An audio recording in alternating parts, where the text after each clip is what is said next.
गिबियावनो आङो जोंनि UPL दोलोनि आफादगिरि आरो BTRनि गाहाय मावफुं सोद्रोमा प्रमद बर' बिथांनिसिम गोसो गोरबोनि गोजोननायजों लोगोसे आङो साबायखर जासिगोन आरो जोंनि वार्किं प्रेसिडेन्ट राज्य सभानि MP मानगोनां रोनगोरा नार्जारि बेजों लोगोसेनो जोंनि सासे मन्त्रि उरखावग्रा ब्रह्मजों लोगोसे जोंनि जायफोर ज्येष्ठ जोंनि दैदेनगिरिफोर दङ बिथांमोननिसिम आंनि गोरबो गोसोनि गोजोन हामलायनाय आङो जासिदों आरो साबायखर जासिदों जे दिनै फैगौ लकसभा बिसायख'थिनि थाखाय दिनै आंखौ दोलोआ सायख'दों आरो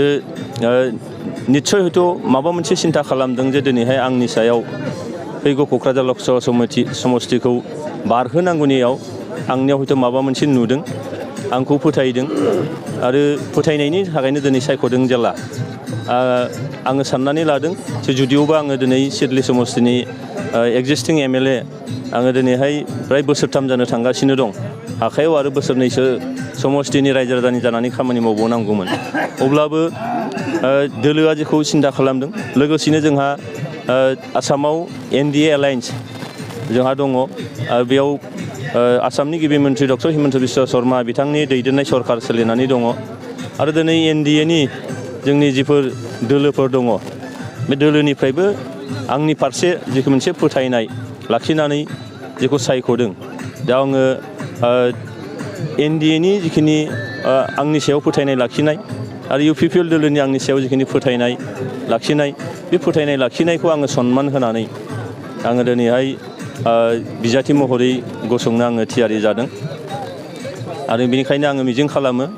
जे जोंनि सरकारा NDA एलायन्सआ रायजो राजानि जौगानायनि थाखाय जेफोर हाबाफारिफोर जेफोर आसनिफोर लादों बे आसनिया सरकारजों रायजोजों खाथियाव साफि होदों आरो बे साफिनायानो जोंनि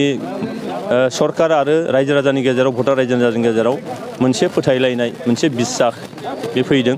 आरो बे बिसास एबा फोथायनायानो क'क्राझार लकसभा समस्तिनि बिसायख'थि फैगौ जे बिसायख'थि बे बिसायख'थियाव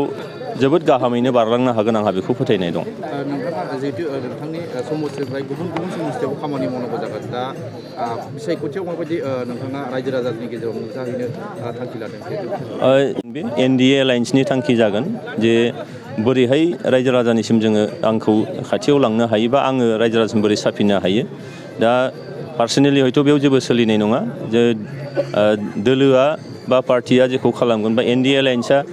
जिखिनि रायजो राजानि खाथियाव लांगोन आंनि खावलायनाया बेनोल' जिहेथु दिनैहाय भारत सरकाराव दिनैहाय नरेन्द्र मदि दैदेननाय सरकार आसामाव डक्टर हिमन्त बिश्व शर्मा दैदेननाय सरकार आरो BTRआव जोंहा प्रमद बर' मानगोनां बिथांनि दैदेननाय सरकार बे मोनथाम इन्जिननि सरकारा दिनै जिबायदि रायजो राजानि जौगानायनि थाखाय